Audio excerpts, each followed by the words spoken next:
First, click Create a Contract on the left sidebar. You'll see 3 contract types. Click Milestone. Now fill out the form with your contract name, your tax residence, and your scope of work. Here you can either input your own scope of work or select from the predefined work scopes. Then select your start date. You can either backdate it if you started in the past or click a date in the future. Then click Next. Now you need to define the actual milestone.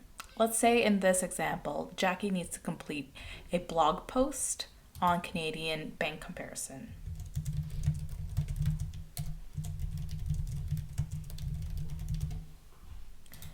Then define the amount to pay for the milestone. You can choose to attach a relevant file here, and then you can add another milestone. Then click Next.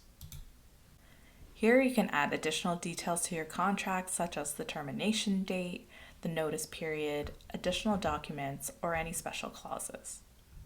Click Next. Next, you have the choice of using the Deel contract or use your own contract. The standard Deel contract is a template that is locally compliant. Next, you can choose whether or not you want to require compliance documents. By checking this, it mitigates any risk for you and your client, as you'll provide compliance documents based on your country's labor laws. Then click Create Contract.